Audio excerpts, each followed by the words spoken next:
السلام علیکم۔ میرا نام محمد حماد ارشد ہے اور میں facts library modern Islamic channel سے حاضر ہوا ہوں۔ آج ہم ایک کتاب کے بارے میں کہانی بتائیں گے جو کافی مشہور اور اچھی کتاب ہے، اور اس ویڈیو کو لائک کرنا اور شیئر کرنا مت بھولیے گا، اور اگر آپ مزید اخلاقی اور اسلامی ویڈیو سیکھنا چاہتے ہیں اردو اور انگلش زبان دونوں میں، تو آپ اس چینل کو سبسکرائب کرنا مت بھولیے گا۔ شکریہ۔ اب چلتے ہیں کہانی کی طرف۔ کہانی کا عنوان ہے عقل مند کی تلاش۔ بہت دنوں کی بات ہے کہ کسی ملک کے ایک انصاف پسند بادشاہ کا وزیر مر گیا۔ وہ وزیر بہت عقل مند اور نیک انسان تھا، جو بادشاہ کو رعایا کی بھلائی کے لیے اچھے مشورے دیتا تھا۔ بادشاہ اس کو بہت عزیز رکھتا تھا، اس پر مکمل بھروسہ کرتا تھا۔ بادشاہ کو اس کی موت کا بہت افسوس تھا۔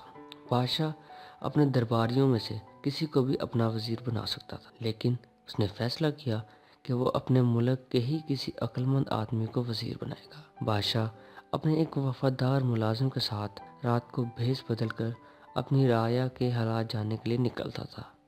اس طرح وہ خود ملک کے حالات سے واقفیت حاصل کرتا تھا کہ اس کی رعایا اپنے ملک اور بادشاہ کے بارے میں کیا سوچتی ہے۔ ایک بار آدھی رات کے وقت وہ شہر کی ایک گلی سے گزر رہا تھا کہ اندھیرے کی وجہ سے ایک آدمی سے ٹکرا گیا۔ بادشاہ نے پوچھا، تم کون ہو اور رات کے وقت یہاں کیا کر رہے ہو؟ اس شخص نے جواب دیا، میں اس شہر کا ایک شریف انسان ہوں اور بیوقوفوں کو عقل مند بنانے کے گر سکھلاتا ہوں۔ مجھے چوروں کا خوف نہیں، کیونکہ میرے پاس چوروں کے لیے کوئی چیز نہیں ہے۔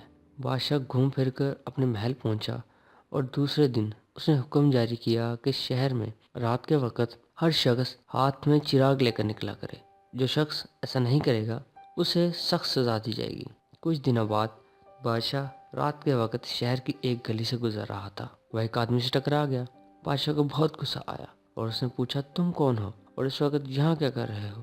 جناب، میں اس شہر کا ایک معزز آدمی ہوں اور بیوقوفوں کو عقل سکھلاتا ہوں۔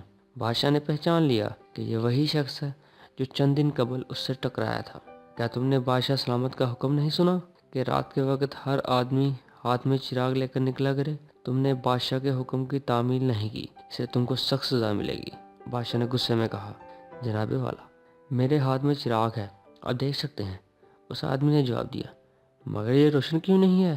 جناب والا، بادشاہ سلامت کے حکم میں صرف اتنا ہے کہ ہر آدمی ہاتھ میں چراغ لے کر گھومے۔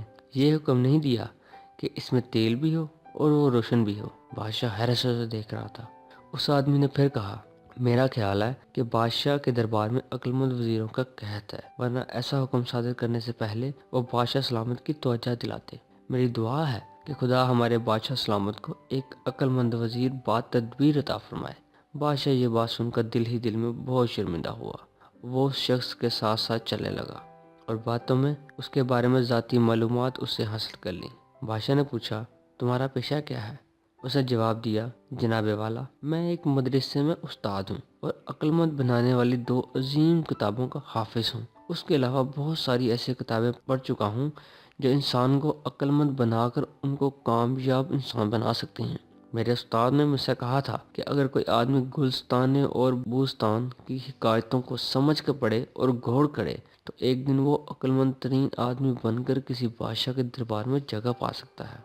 باتیں کرتے کرتے اس عقل مند انسان کا گھر آ گیا اور وہ رخصت ہو گیا۔ بادشاہ نے اس کے مکان اور محلے کو ذہن نشین کر لیا اور اپنے محل میں واپس چلا گیا۔ دوسرے دن بادشاہ نے اپنے شاہیوں کو حکم دیا کہ اس عقل مند انسان کو عزت کے ساتھ ہمارے حضور پیش کیا جائے۔ بادشاہ اس کی گفتگو اور عالمانہ باتیں سن کر بہت خوش ہوا اور اس کو اپنا وزیر بنا لیا۔ اس وزیر نے بادشاہ کو بہت اچھے اور مفید مشورے دیے۔ بادشاہ نے حکم دیا کہ شہر کے سارے باشندوں کو مفت چراغ اور تیل فراہم کیا جائے اور گلی کوچوں کو رات کو روشنی کرنے کے لیے چراغ تھامے نوکر رکھے جائیں۔ بادشاہ نے حکم دیا کہ استادوں کے علاوہ بھی شہر کے ہر شخص کو چاہیے کہ وہ شیخ سعدی شیرازی کی کتابیں گلستان و بوستان ضرور پڑھے۔ یہ تو ایک حکایت تھی، لیکن سچ یہ ہے کہ دنیا کی عقل مند بنانے والی کتابوں میں گلستان و بوستان بہت مشہور کتابیں ہیں اور ان کا ترجمہ دنیا کی تقریباً تمام زبانوں میں ہو چکا ہے۔ ان کو پڑھ کر آپ اپنی عقل و دانش میں اضافہ کروا سکتے ہیں۔ یہاں پر ہماری کہانی ختم ہوتی ہے۔ اگر آپ مزید اور ویڈیوز اخلاقی اور اسلامی دیکھنا چاہتے ہیں تو آپ ہمارے چینل کو سبسکرائب کریں اور ہماری پچھلی ویڈیو ضرور دیکھیں۔ اللہ حافظ۔ شکریہ.